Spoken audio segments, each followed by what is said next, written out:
Así nos encontramos en temas del día. Este ha sido un adelanto en imágenes, en sonido, también en redes sociales. Hace minuto preguntábamos y traemos ahora a primer plano nuestra interrogante. Mostrábamos el contexto. Venezuela reitera en Consejo de Derechos Humanos en la ONU la denuncia de agresión de Estados Unidos. Vistos los hechos, nuestra pregunta del día: ¿por qué considera usted que la Comisión Internacional de la Cruz Roja no apoyó la supuesta ayuda humanitaria del 23 de febrero que generó violencia en operación de falsa bandera? Opine con nosotros, es un tema del que se habla mucho a través de redes sociales y queremos que usted también aporte su opinión junto a nuestros temas del día. Vamos a revisarlo en breve, vamos a comenzar viendo las informaciones. ¿Qué sucedió este miércoles? El canciller venezolano Jorge Arriaza, durante una reunión en el Consejo de Derechos Humanos, denunció los intentos de Washington de intervenir de manera militar en Venezuela. En paralelo, el pueblo venezolano se mantiene movilizado como de costumbre en respaldo al presidente Nicolás Maduro. También siguen llegando muestras de solidaridad, de apoyo con el pueblo venezolano. Todo esto y más lo desarrollamos hoy en nuestro primer tema del día, Venezuela. Lamentablemente organizados una vez más por el gobierno de Estados Unidos, con nuestros hermanos de Colombia prestando su territorio para la agresión contra Venezuela, tratando de forzar ayuda humanitaria. Lo dijimos aquí, insisto, 2015, 16, 17 y 18. Con la excusa, con el pretexto de la crisis humanitaria, se pretende una intervención en mi país. Estados Unidos, el señor Pence, el señor Trump, dicen que no descartan una intervención militar. Están violando la Carta de las Naciones Unidas, artículo 2, numeral 4. Y este Consejo y las instituciones de Naciones Unidas tienen que alzar la voz. Así escuchábamos las palabras del canciller venezolano en el seno del Consejo de Derechos Humanos. Desde allí denunció lo que afirma son los intentos de Washington de intervenir en el país bolivariano. Durante esta reunión en la que se trató la situación de Venezuela, la mayoría de los países miembros rechazaban la amenaza de intervención militar por parte de Estados Unidos, así como también el bloqueo y la agresión económica contra el pueblo venezolano. De ese mismo modo, representantes de distintos países instaban a buscar alternativas para el diálogo entre ambas naciones. Por su parte, el canciller Arriaza denunciaba las distintas acciones que Washington y sus aliados han estado llevando adelante con amenazas a la soberanía y también a la paz de Venezuela, así como las sanciones en el marco del bloqueo impuesto de forma unilateral por la Casa Blanca contra el pueblo y el gobierno de Venezuela. Que estas sanciones están dirigidas a cambiar al gobierno de Venezuela. La coerción, ya sea militar o económica, nunca debe usarse para buscar un cambio de gobierno en un Estado soberano. Sigue diciendo, el uso de sanciones por parte de poderes externos para derrocar un gobierno electo está en violación de todas las normas del derecho internacional. Por eso volvemos a hacer la denuncia. Y volvemos a plantear el camino del diálogo. El diálogo con Estados Unidos, sí. ¿Por qué no? Entre el presidente Maduro y el presidente Donald Trump, que se reúnan. Ahí están las diferencias, trabajemos en las coincidencias entonces. También el canciller venezolano se reunió durante la jornada de este miércoles con el presidente del Comité Internacional de la Cruz Roja, Peter Maurer. En el encuentro con la Cruz Roja, que se llevó adelante en la sede del comité en Suiza, la reunión con Arriaza fue en la que se ofrecieron detalles de la situación de violencia impulsada por el gobierno de Colombia desde la jornada del 23 de febrero en la frontera común con Venezuela al intentar ingresar por la fuerza una supuesta ayuda humanitaria al país caribeño. Recordemos que la Cruz Roja de Colombia se negó a participar en ese operativo impulsado en el marco de la política injerencista de Washington contra Venezuela por considerarlo ilegal, postura que el canciller venezolano recordó en una rueda de prensa posterior.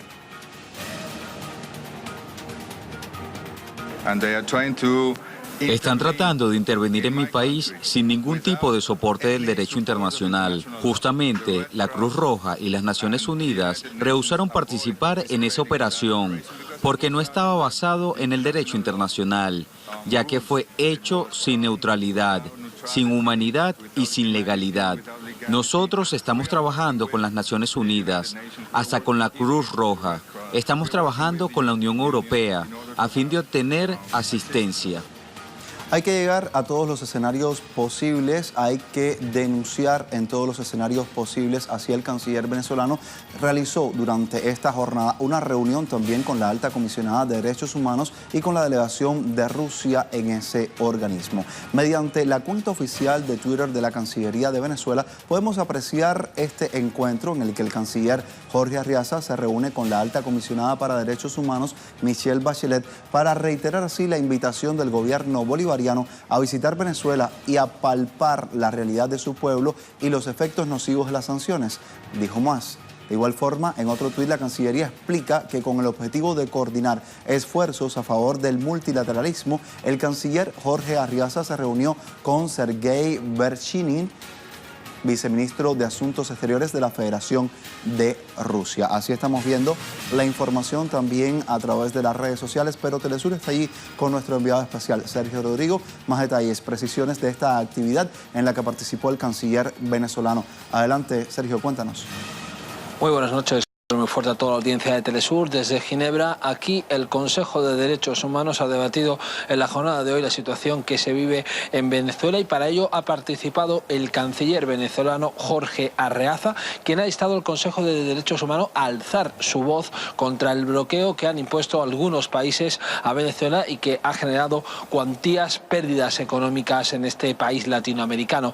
Además de ello, ha mostrado la voluntad del gobierno de Venezuela al diálogo tanto con la oposición e incluso abre las puertas a la negociación con Estados Unidos, incluso una reunión entre el presidente Nicolás Maduro y el propio Donald Trump. Posteriormente, el canciller Jorge Arriaza ha mantenido algunas reuniones bilaterales con la Cruz Roja Internacional y la Agencia de Naciones Unidas para los Refugiados, pero también ha sido recibida en esa sede de Ginebra en Naciones Unidas por la alta comisionada de los derechos humanos, Michelle Bachelet, que han mantenido un encuentro para volver a mostrarle la necesidad de que visite Venezuela y que conozca de primera mano la situación que se vive en este país latinoamericano.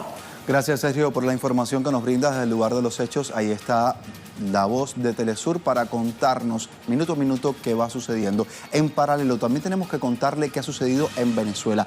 Miles de personas se movilizaron. Lo hicieron este miércoles a nivel nacional para conmemorar 30 años de los sucesos del 27 de febrero de 1989, cuando ocurrió un estallido social conocido internacionalmente como el Caracazo. Durante la concentración de esta jornada, el presidente de la Asamblea Nacional Constituyente de Venezuela, Diosdado Cabello, recordó diversos acontecimientos que ocurrieron en el año 1989, cuando se desató una ola de fuertes protestas en Venezuela relacionados con las medidas de corte neoliberal que fueron impulsadas por el gobierno del entonces presidente Carlos Andrés Pérez y del Fondo Monetario Internacional. Cabello en este acto resaltaba la importancia de esta fecha para la revolución bolivariana y también subrayaba la necesidad de seguir defendiendo la paz y los proyectos sociales que fueron logrados durante todos estos últimos años. Así era aquí en Venezuela, en el año 89. Las vitrinas estaban llenas de todo, pero el pueblo no tenía acceso a comprar nada. Y no había un gobierno que se preocupara por ello. No había un gobierno que pensara en Mercal para darle comida al pueblo. O no había un gobierno que pensara en los CLAP para que el pueblo tuviera acceso a la comida. No había un gobierno que pensara en barrio adentro.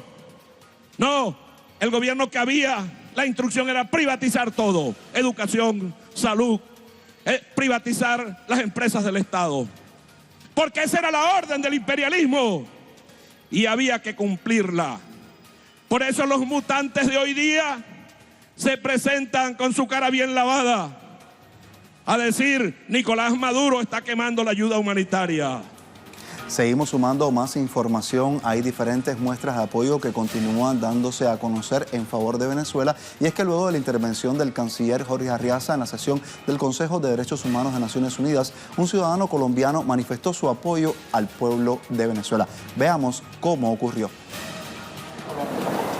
Pueblo hermano de Colombia, diciéndole no a la intervención a Venezuela, no a la guerra.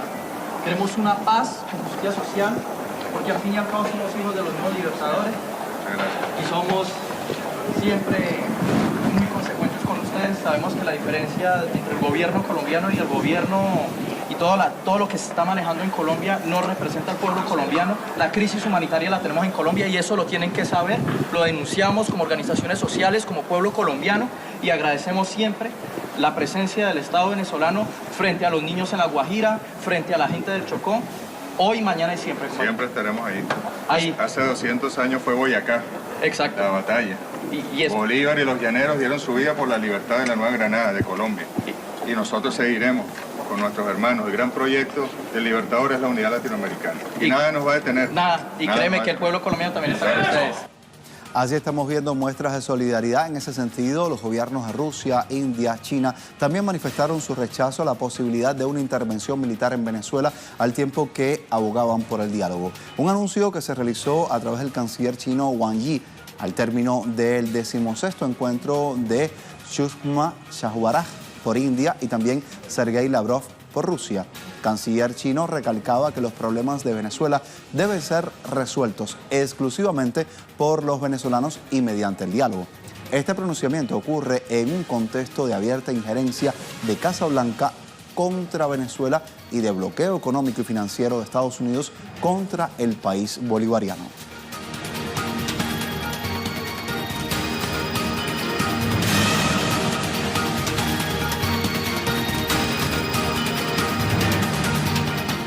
En redes sociales le preguntábamos, le mostrábamos el contexto del que hemos hablado hasta el momento y nuestra pregunta del día: ¿por qué el Comité Internacional de la Cruz Roja no apoyó esa supuesta ayuda humanitaria del 23 de febrero que generaba violencia en operación de falsa bandera contra Venezuela? Pues usted tiene la palabra. Puede opinar con nosotros, aquí puede ver el contexto, también hay más información por si llega en este momento y no ha visto todo lo que hemos presentado hasta este instante en nuestros temas del día. Usted se queda con nosotros porque también queremos presentarle nuestra imagen del día que nos trae la franja económica del río Yangtze, que el Banco de Desarrollo de China, Banco de Desarrollo Chino, ha dicho que es la mayor institución financiera de desarrollo del mundo. Ha autorizado créditos por casi 4 billones de yuanes para apoyar así el desarrollo de esta franja económica a lo largo de este gran río. Vamos a verlo, es nuestra imagen del día, así marcamos una pausa, regresamos en breve con mucho más, acompáñenos.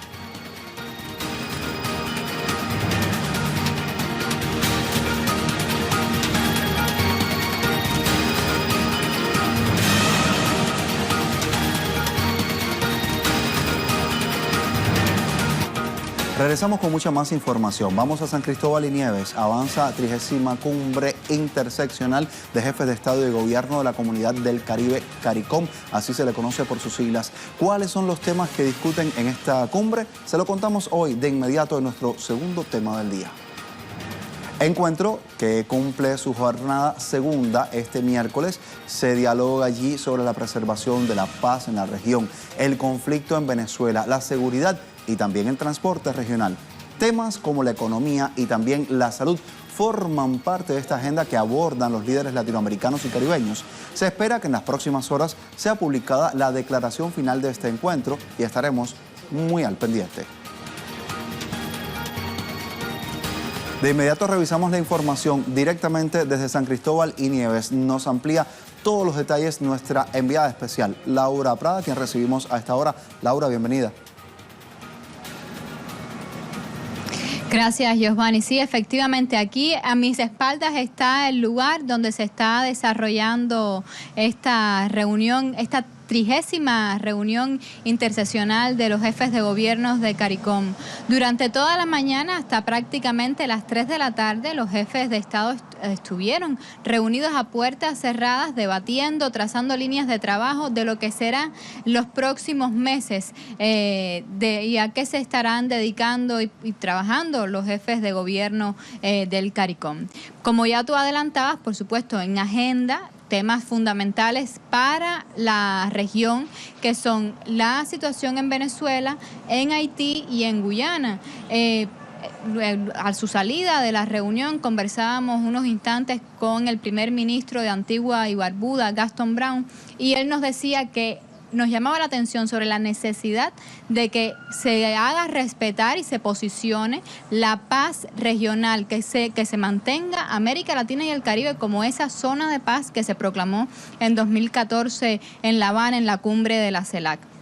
Nosotros acá, tanto ayer como hoy, son los 2 días en que sesiona esta reunión y varios jefes de gobierno del Caribe han manifestado en la inauguración, tanto Timothy Harris, el primer ministro de acá de San Cristóbal y Nieves, que es el jefe, el presidente pro tempore de CARICOM en estos momentos, y el secretario general de CARICOM, Irwin Laroc, ambos manifestaban en sus discursos de inauguración que tanto la situación en Venezuela como en Haití son de vital importancia para los jefes de Estado y la comunidad caribeña, porque es una amenaza seria a la paz de la región y a lo que sucede, lo que se desarrolla en todo el ámbito de relaciones. Tenemos que recordar que CARICOM siempre ha mantenido posiciones mancomunadas de consenso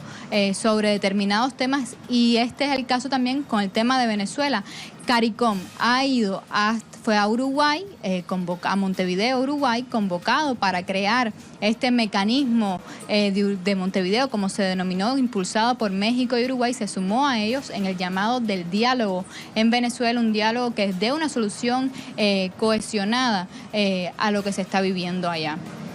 También se dirigieron a Naciones Unidas y se reunieron con el secretario general de ese organismo, Antonio Guterres, para también facilitar y propiciar ese diálogo necesario para solucionar los problemas, porque CARICOM también siempre ha mantenido la postura de que el diálogo es la base para solucionar esos temas que atañen a la región. Por tanto ayer como hoy, los jefes de gobierno de CARICOM estuvieron reunidos después de la inauguración en puertas cerradas hasta el día de hoy, y en breve debe de estarse produciendo esa rueda de prensa en la que darán a conocer su declaración final, donde debe de referirse a los temas que se han discutido sobre las situaciones en estos países de la región, pero además en temas económicos, del mercado común del Caribe, algo que es necesario para estos países, también el comercio, el turismo, los movimientos internos de los ciudadanos del Caribe, así como la salud y el cambio climático, porque recordemos que todos los países del Caribe son pequeños estados insulares expuestos a los efectos del cambio climático. Por tanto, nosotros seguiremos aquí y estaremos muy atentos a lo que vayan a anunciar en esa conferencia de prensa, donde darán a conocer su declaración final, Giovanni.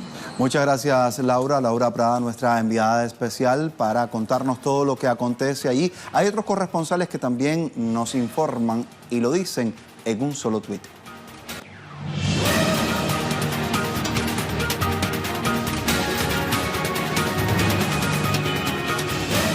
Iniciamos en La Habana, Cuba, con nuestro corresponsal Alien Fernández. Se cumple hoy un mes del paso del tornado por La Habana y al menos una treintena de familias damnificadas recibieron sus casas. Miles han adquirido materiales de construcción a precios subsidiados y decenas de casos han sido resueltos. Así estamos viendo esta edificación que se está entregando a muchos de los damnificados en esta jornada. Banderas del 26 de julio, banderas también cubanas. Otra información nos llega desde Bolivia con nuestro corresponsal Freddy Morales. Delegados de la Asamblea Parlamentaria Euro-Latinoamericana, Eurolat, visitaron la población turística de San Ignacio de Velasco un día antes de iniciar su reunión oficial en la ciudad de Santa Cruz de la Sierra, en la que participarán 150 delegados de ambos continentes. Más información trae Carolina Silvestre desde Argentina. Bajo el lema Lechuga versus Palos, la Unión de Trabajadores de la Tierra realiza así un nuevo verdurazo en la Plaza de Mayo a fin de repudiar la represión policial de la que fueron blanco el día 15 de febrero pasado en la Plaza Constitución, y reclaman también mejoras para el sector. La información usted la tiene con nosotros en Temas del Día.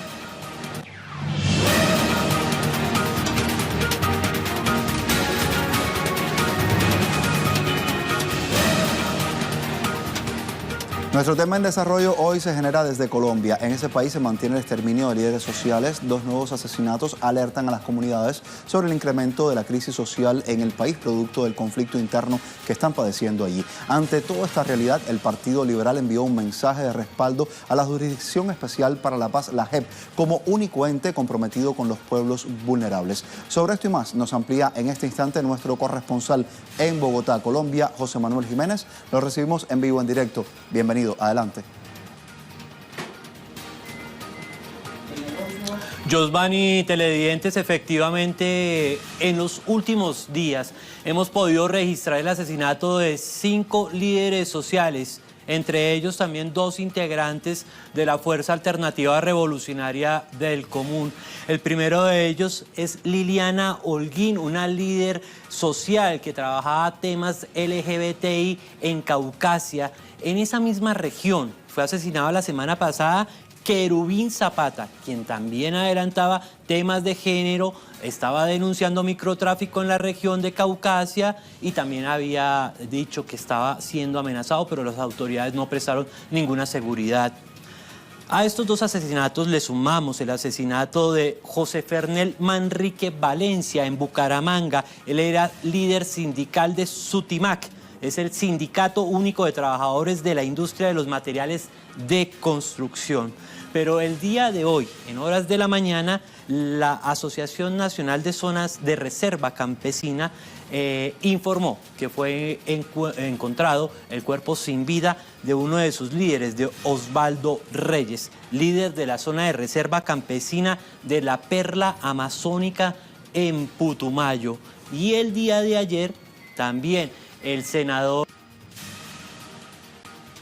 Creo que la última semana en Planadas, Tolima, habían sido asesinados 3 integrantes de este naciente partido político. Lo que estamos viendo realmente los colombianos es un cerco de violencia hacia los líderes sociales, hacia los defensores de derechos humanos, hacia la oposición política, y el gobierno nacional no toma medidas ajustadas a la realidad. La sociedad colombiana está cansada de que el presidente Iván Duque se enfoque todos los esfuerzos del Estado por tratar de realizar, de avanzar en un golpe de Estado en la hermana República de Venezuela, de sacar del poder al presidente Maduro, presidente constitucionalmente elegido, y exigiendo las organizaciones sociales que se concentre en ellos.